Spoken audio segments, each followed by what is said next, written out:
In a very strange turn of events, we have another casting update for the Shawn Levy movie. This is the one that's going to star Ryan Gosling, but now we have another familiar name. Not on the same familiarity level as Ryan, but this is someone who has been in Star Wars before. This is just a rumor, so don't take it as gospel. As I like to say, take it with a pinch of salt. But if it's true, it's just given us our first ever hint about when the movie is set. Our assumptions have been that it's going to be a sequel trilogy. Even Shawn Levy himself has hinted at this, but no specifics. We don't know if it's going to be straight after the Rise of Skywalker, if Rey is even going to be in it, if she's going to set up her academy, or if it's 5 years down the line, 10 years down the line, 15 years, adjacent to the Sharmino Bay-Chinoy movie, or if it's much further down the timeline, 50 or even 100 years. But if this rumor turns out to be true, then we've actually been entirely mistaken in our assumptions, because it might be the case that this movie is set before The Force Awakens. And this would go hand in hand with what Shawn Levy and Kathleen Kennedy said, that this movie is a standalone. It doesn't tie into what Simon Kinberg is doing. And I say this because the actress in question rumored to be returning is Jodie Comer, Rey's mother from the flashbacks in The Rise of Skywalker. Now the source does mention she's going to return in an unspecified role. They don't mention that she's returning specifically as Rey's mum, but I'd be very surprised if they recast her as someone else. If she's back, I've got a theory this movie's going to tie into Rey's origin story, but more focused on her parents, like in the 2022 canon novel Shadow of the Sith. If true, we might be getting a new spin on these events. I have to say though, that would be very disappointing, not because these characters aren't interesting, but because it means they have to rehash the Palpatine cloning story. If it's Rey's parents, you can't avoid it. Because Rey's father, Dathan, a genetic strandcast of Palpatine, was not a viable host, the Emperor wanted to transfer his spirit into his granddaughter's body, but her parents thwarted the efforts. They decided to take Rey to Jakku, but Sidious sent his most devoted assassin, Ochi of Bestoon. As Ochi was getting close, Miramir and Dathan left Rey with Unkar Plutt, and they said goodbye to their daughter for the last time. They were then kidnapped by Ochi and then murdered.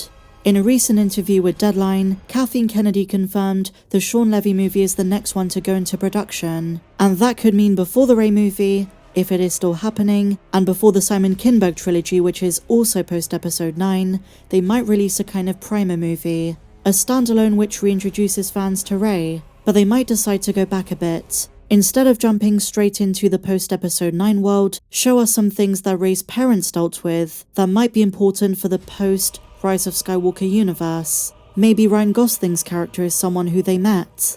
Someone who, for better or worse, may have been important to Rey's parents, and has now suddenly re-emerged. Someone who Rey has to contend with. Having said all of this, having made all of the predictions that I just spoke about, there are two other possibilities we do need to address. Number 1, Jodie Comer is back for more flashbacks, so it is going to be set after episode 9, Rey is going to be a Jedi Master, and maybe some characters, maybe the villain of the movie, has connections to her parents. And so once again, just like we saw in Rise, her parents appear in flashbacks, and don't have a significant role. Another alternative is that Jodie is playing a different character, but I don't know how that will sit with fans. And you might say, well, George Lucas did this all the time. Some actors did end up playing multiple roles. Ahmed Best, Anthony Daniels, Keisha Castle-Hughes, Jeremy Bulloch, the list is endless. So maybe they'll go this route, and maybe Lucasfilm figures that Jodie's role in The Rise of Skywalker was so minor, it wouldn't matter too much if she returned as a different character. And this way the movie can still take place after episode 9. But something I really want to address is that whether it's this movie, or the Rey movie, or the trilogy being helmed by Simon Kinberg, Lucasfilm is about to spend 5 movies with Rey, doing the exact thing we wanted to see Luke do post-episode 6, starting a Jedi Academy. And while Book of Boba Fett and maybe some future Mandoverse shows will continue this, spending so much money and devoting so much time to the Rey side of the franchise isn't really listening to what the majority of fans seem to want. And I recently spoke to our good friend Star Force One about this. In our conversation, we spoke about the different ways Lucasfilm can make this work.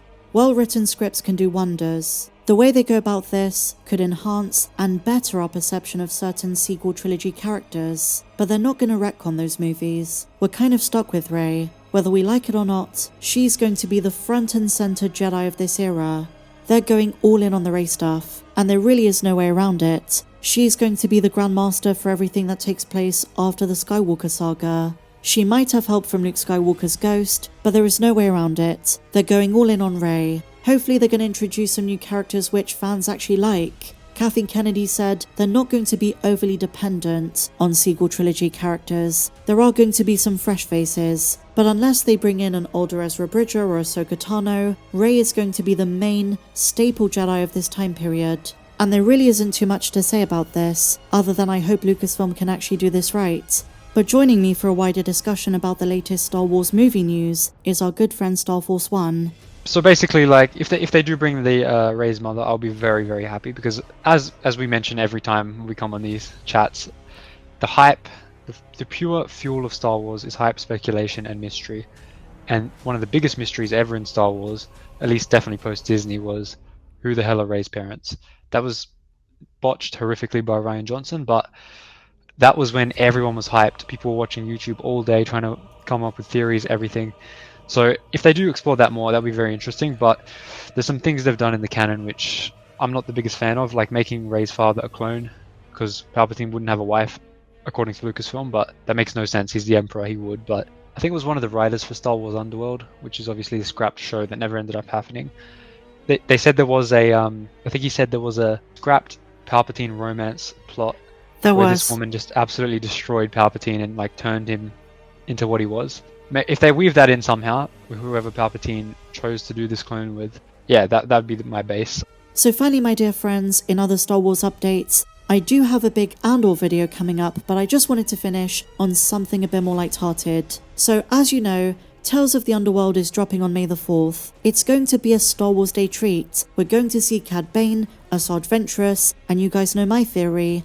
I think they're saving some Quinlan Vos for when the show actually drops. I'm pretty excited. But here is a bigger question that I want to ask you, something I've seen making the rounds on social media. What kind of Tales of Anthology would you choose? Someone created fan-made logos for many different ideas. Tales of the Bounty Hunters, Tales of the Rebellion, Tales of the Sith, Tales of the Hidden Path, and some of them are more specific. Tales of the Pod Racers, Tales of the X-Wing Pilots, Tales of the Techno Union, Tales of the Chiss, Tales of the Dyad, you name it. There are so many to choose from, and I would love to know your thoughts in the comments down below. I think at Star Wars Celebration they are going to announce which one is coming after this. After Tales of the Underworld, the rumour is we're getting a fourth one, and I think it might be Tales of the Sith. This could span multiple time periods. They might even animate Chimera and Plagueis. But in terms of what I would choose, if I was at Lucasfilm and I was calling the shots, making the decisions, I have two answers. A jokey answer and a serious one.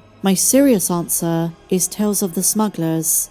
And then my joke answer, but it still has some truth to it, it would be amazing to see Tales of the Hutts. I don't think it'd be a good financial move. I think it's very niche. But I'm still salty the Jabba the Hutt movie was scrapped, and I've been loving Hutts in Book of Boba Fett, Skeleton Crew, and big spoiler warning if you've not heard about this, but it has been covered extensively, Rotta the Hutt is going to be in The Mandalorian and Grogu. But considering we now know Garjula the Hutt from The Phantom Menace was around after Episode 8 The Last Jedi, there are so many stories with various Hutts that I would love to see play out in animated format. I still hope the rumour about Tales of the Clones is true. I want to see what happens between the Bad Batch and Star Wars Rebels. I have no doubts Lucasfilm already have plans to show it to us. But what do you guys think? Share your thoughts on all of today's news in the comments down below. And if you enjoyed this video, my dear friends, please be sure to give me a big fat thumbs up, subscribe if you're new, check me out on socials, and may the Force be with you, always.